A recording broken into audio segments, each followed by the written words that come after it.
Hey guys, it's Alyssa, the hopeless romantic redhead. And I am the whodunit detective, Danielle. And welcome to Main Character Syndrome. If you feel like you are the main character in your life, you are in the right place. So last time we talked about the movie It Ends With Us, we skipped over our main character moment. So Danielle, did you have a main character moment? My main character moment probably was I went to St. Louis for the first time. Wow. This past weekend. I know, it's kind of a surprise. I've lived here in Springfield for I've 2 never been to years St. now. Louis. I've never been to St. Louis. My husband went to college there. Okay. So he got to show me around his stomping ground. I went to the arch, the Gateway Arch, went to the top of it and about had a heart attack. Holy cow. It's so high up and you can feel it swaying. We went to the zoo, but my main character moment was probably riding a mechanical bull at the PBR bar. Oh, heck yes. Yeah, I rode it for over a minute. Can we show them a video? I crushed it. Maybe a little clip.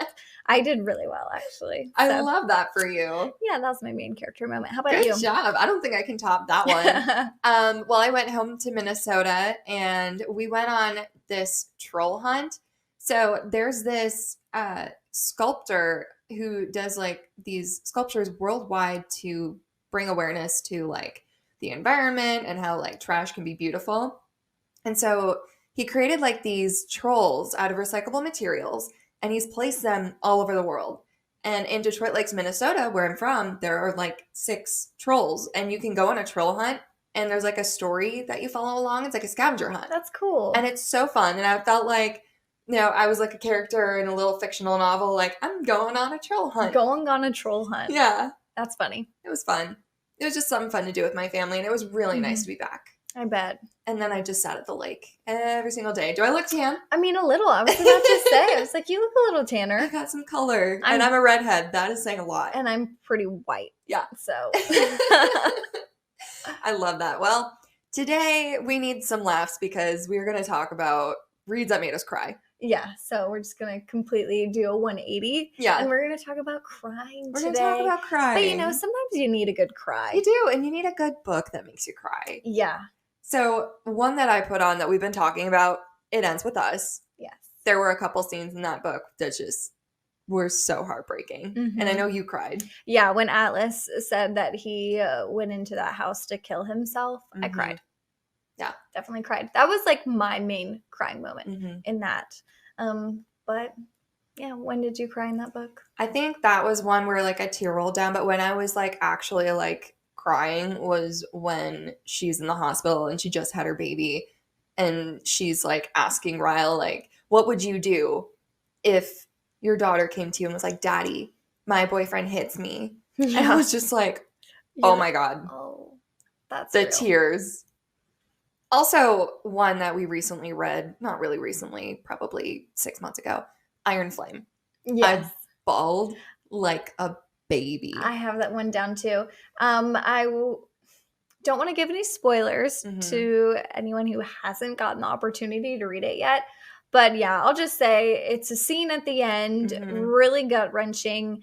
I was driving in the car listening to it and I had to stop. I was like, oh my gosh. Yeah. I'm just sobbing. I was like, I'm driving to work right now. I cannot be this emotional, but I was. See, for me, it was 3 a.m. I was finishing the book. I did a binge because I had just bought the book and I binged it in 2 days. And I was at the tail end and I was like, no, they didn't actually do this. And I was like, Rebecca Yarros is kidding, right? Yeah. That person's not actually dead. Yeah. And they were. And it was Well, I also cried in Fourth Wing when they killed off one very of my important character. Yeah, one of my favorite characters. The cinnamon roll. We're not going to say it. We're not going to spoil. Not going to spoil. But read the book. Definitely cried in that one. And I will say also, one on my list, I can't remember if you recommended it or who recommended this to our book club, but it was actually our first group book club book.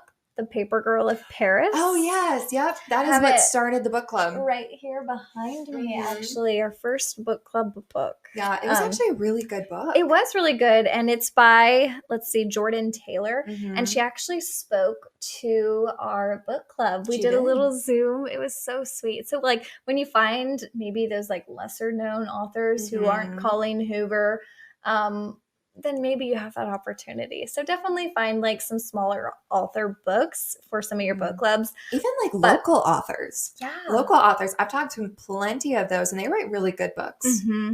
So The Paper Girl of Paris, I'm not going to give you like a full description, just like a few bullet points. The story takes place in Nazi France. So, you know, you hear a lot of books of Nazi Germany. Well, Nazis also ended up taking over France. Yeah. And so it's in Nazi France. It's love story. It's historical fiction. It is heart-wrenching. Yeah. The main character, Adeline, she becomes part of this resistance against the Nazis. And anyways, at the end, I sobbed like an absolute baby. It was sad. It was sad. That one I actually didn't cry. I was close though. You didn't cry? I did not cry. Probably because I wasn't listening to the audiobook at the same time. You were? I wasn't. I read that one. You just read it? I didn't listen to audiobooks then. Yeah. With Iron Flame, I listened to the audiobook and I was physically reading it. So I not only was I reading it on the page, I was listening to the emotion of the narrator in my ear. And I was like, this is horrible. Yeah.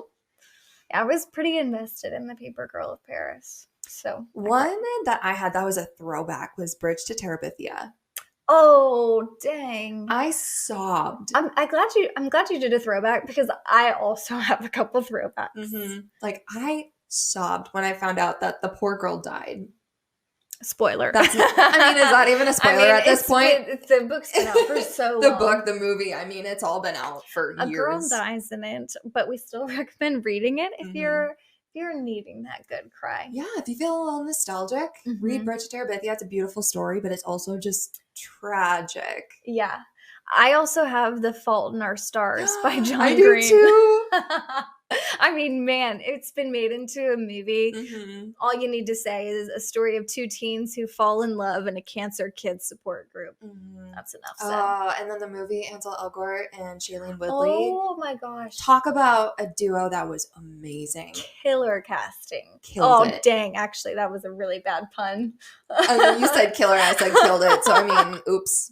Sorry. That was really unintentional. My bad.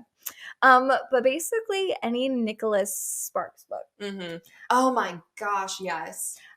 He's like, the author for crying. I Yes. feel like back when we were in school, he was the Colleen Hoover of that time. Yeah. In that sense, not obviously they write completely different, but I mean, genius writer. I mean by the hype, like any Nicholas Sparks book, any new one that he came out. Everyone in the school, all the girls, even some guys were like, oh, we're reading this book. Oh, absolutely. And then the one I highlighted specifically, Dear John. Oh. Man. And it was made into a film in 2010. Yeah. Story of a soldier who meets the love of his life while on leave. 9/11 happens and he's compelled to re-enlist. This causes a rift between him and this love. And when he comes home to his life, it's not the same in many ways. That one actually made me mad. More mad than sad. Really? Because I was like, at that point, I was like, how could you just leave your man high and dry after he has like done the worst experience of his life? He's gone, he's served, he had to go back. And then she's just like moving on. And I was like, this is so sad, but I'm so mad for him. It's sad. I don't know. I feel like I can understand. but yeah, that's one that will certainly make you cry. Like if you're a person that's like, I don't cry a lot, I feel like you read Dear John and you're going to cry. Oh, yeah. Yeah. For sure. Which ones do you have? Taylor Jenkins Reid, One True Loves. Bawled like an absolute baby at the end. This is a story of basically a couple got married young, college sweethearts. Absolute like yin and yin, I should say. They're like the same. They fit together, puzzle pieces. They're an amazing couple. Their first anniversary, he decides to go take a helicopter ride. And the helicopter goes down. This is all in the beginning of the book, so it's not spoilers. So he's presumed dead for like 10 years. Mm-hmm. And then she moves on with her life, has like a new fiance, and then the old husband's found. Mm-hmm. And so she's dealing with the turmoil of, I still love him. He's still technically my husband, but what do I do with the life that I have now? Yeah. And so it's a theme of like who you were versus who you are, and like the experiences that made you grow into the person that you are. And Taylor Jenkins Reid makes you feel so many emotions. And by the end, when she makes her choice, it's justified. Whether or not Don't you tell me, agree because with I it. actually want to read this now. That whether or sounds not you very agree good. with her choice, she makes a very good, compelling argument. Okay. I'm sucked into that now. It's good. And I'm ready to cry. It's actually a movie out right now. We'll talk about that in the Are next you serious? podcast. But yeah, it came out in 2023. Oh, okay. Wow. You need to read the book. Yeah, apparently I do, and I'll watch the movie. My next one is The Midnight Library. Oh, and really? This is a trigger warning about self-harm. I did not know that this book had self-harm and suicide. I didn't either because it's on my TBR. Yeah. So right behind you, there's the book. Oh yeah. This was actually the first book that got me into reading again. Mm-hmm. So like in college, you're so busy with actual school. I was a college athlete, and then obviously, maybe going to bars and having a little fun sometimes. Mm-hmm. So I just kind of got out of the rhythm of reading. Mm-hmm. And then I really didn't find that rhythm until several years later. And it was with the Midnight Library. I was like, really? I moved to Oklahoma City. I was like, well, I'm kind of a little bored. Mm-hmm. I'm new here. I don't have that many friends. I picked up a book. It was that one, or just recommended kind of on Amazon, mm-hmm. and opened it up. And then in the first chapter, she like tries to kill herself. Wow. Mind you, my mother killed herself. Mm-hmm. And so I was like, holy cow, I wish I got a trigger warning there. So, a little bit more sensitive to this book because of that. Yeah. So of course I cried. Yeah. Brought up some emotions. But the main character, Nora, she's depressed, disappointed with how her life turned out. And she finds herself in what is called the Midnight Library after she tries to kill herself, and mm-hmm. has the chance to kind of choose an alternate life, almost like different universes. Mm-hmm. And she gets to immerse herself in these alternate lives and try to pick one of those lives, mm-hmm. to now live out. And they're all completely different, and some of them are gut-wrenching. And so it's a really unique story. Got me back into reading, and after that I was like, okay, I'm going to do this. And a couple books later, I don't know if I was with Andrew at that time or not, but I told him, it's like, he's like, what are you doing? Like, just texting me. Mm-hmm. Actually, no, we were on the phone. He was like, what are you doing? I was like, I was just reading. And he goes, you read? I was like, he goes, I didn't know you read books. I was like, well, I know I'm from Florida, but I definitely still got an education. Like, yeah, I'm a nerd. What of it? What of it? Come at me. I'm a nerd. He was like, no, I didn't mean it like that. I was like, well, it definitely came off that way. I can read. I feel like a lot of people can relate to that. Same thing with me in college is I read to study. I didn't want to read for recreation. Mm-hmm. And so out of college, I was kind of bored, and I was like, what kind of books are out there? And then I found ACOTAR, and I was like, down the rabbit hole I go. Yeah. So now, since that book, I've done a lot of reading. Yeah. Yeah. I almost feel like I consume too much media, because sometimes, like, you ask me what book I read like 2 months ago, I'd be like, I have no idea. No, same. I'm like, oh, wait, I've read that book. Let me try to give a synopsis of it to some stranger who I'm recommending this to. And I'm like, oh, yikes, I'm not the best person for that. It's about a girl and a guy, and they go on an adventure, and they do things. Yeah, there's a little bit of spice. I think someone dies. Yeah. I can't tell you. That was 3 books ago. Exactly. But I love it. I'm here for it. Mm-hmm. Another one of the books that made me bawl like a baby was If I Stay. I kind of remember that. I remember it was made into a movie, and I watched the movie, but I didn't read the book. The movie is so impactful and emotional. It also made me cry. If I Stay is about a girl who is like a cellist protege. Is that the word? And she's in a van with her parents, and they get in a car accident. Oh, And yeah. everybody in her Oh, my family is gosh. dead. I sobbed in that movie. Yeah. And she's in a coma. I watched my dad cry Yeah. watching that movie. He was like, what are we watching? This is awful. And so she's faced with, if I stay, everyone's dead. Mm. But if I stay, you know, there are people that care about me. She's got a grandpa. She's got her boyfriend. I mean, when the grandpa whispered in her ear and said, it's okay. It's okay to let go. You're going to make me cry right now. Instant waterworks. Like, through the entire movie, as soon as the mom was dead, then the dad was dead, and then the brother was dead, I was like, I'm done. I am emotionally wrecked. And I'm not even halfway through this book. My eyes are watering right now. Oh. I know. And I think that hits hard for me too, is because, like, I don't know what I would do if everybody that I loved was gone. Well, I can tell you, you'll survive because it happened to me. And yeah. Sorry. Don't mean to be insensitive. No, yeah. Watched that movie obviously before my parents died with my parents. And it was just like, oh gosh. So impactful. So yeah. Actually, that should be at the top of the list. If you really need to cry. If you don't have time to read the book, watch the movie, and it'll also do that. Yeah, if you just want to stare at the wall and contemplate life, watch the movie, read the book. I mean, the book is probably a little bit more detailed and impactful just because books usually are that better way. Than movies. But, oh my gosh, one that just completely wrecked me, If I Stay. Yeah. On top of that, Lovely Bones. Yes. That one was also. That one was heart-wrenching because you kind of knew she was dead. You knew she was dead, and you knew she was telling her story and how her family was trying to find her. Yeah. But it also gave you kind of like that mystery element with the kidnapper. But it was just like, it's so hard to read stuff like that and like know that they're dead, but the family is still holding out hope. Yeah. I'll kind of talk about this one maybe a little bit more and when we talk about making into movies and also when we get into October and we talk about some October books. Spooky season. I'm thinking of Stephen King specifically. I literally just finished yesterday The Institute. Oh. And I am ready to talk about that come October. So if you love Stephen King, if you love The Institute, you'll want to come back for that.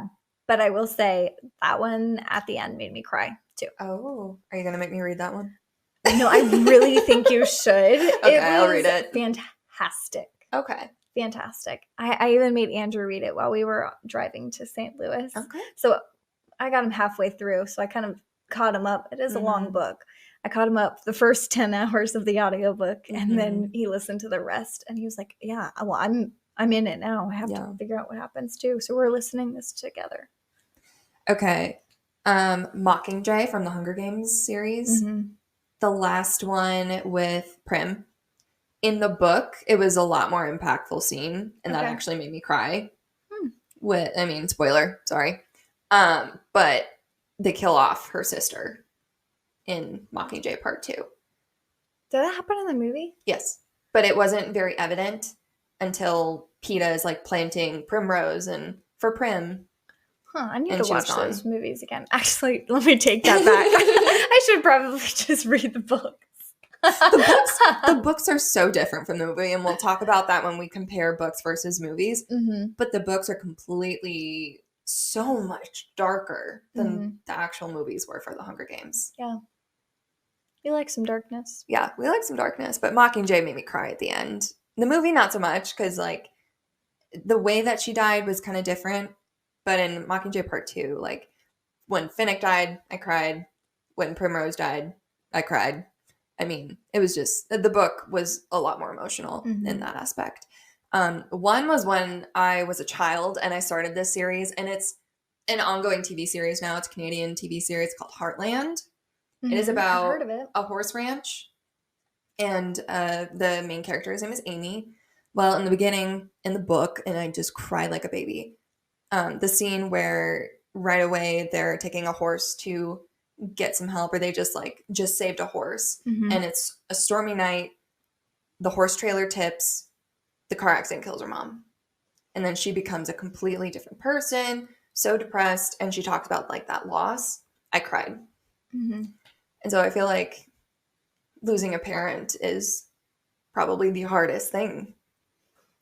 Yeah. And for us, I'd say, because we don't have children, Yeah. the way I coped through the loss of my parents was I was like, it could be worse. I could be a parent and lose my child. I feel like that might be a bit harder, but I don't know. Everyone's grief is all different. So that's all its own different process. And it's its own long episode I could talk a million years about. But yeah, those always just make me cry. Also, Me Before You.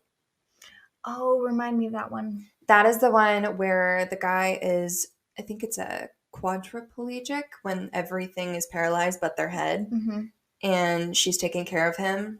And he's kind of like grumpy and she's a sunshine. So it's grumpy sunshine trope. And then, spoiler, in the end, he chooses to unalive himself with like legal euthanasia in a certain state or country. And they fall in love. And she's just like, I understand your choice. And it's just so sad. Wow.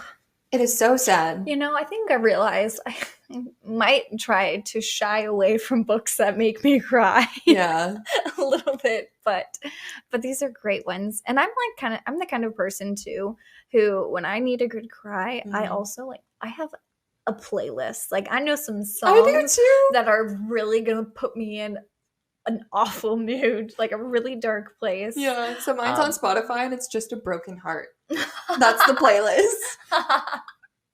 Nice. One on mine is, let's see, Who You'd Be Today. I think that's by Tim McGraw.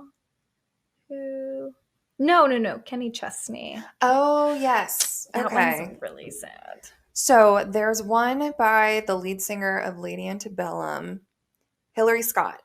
It's called Thy Will, and the lyrics are, "Thy will be done." And she's like, I don't understand basically why God has made this happen. So like, it sounds like she lost somebody, and it's like, but thy will be done. And it's such a sad, super sad song that like I just listen to when I'm sad, and I just want to cry, and I just want to be even more sad.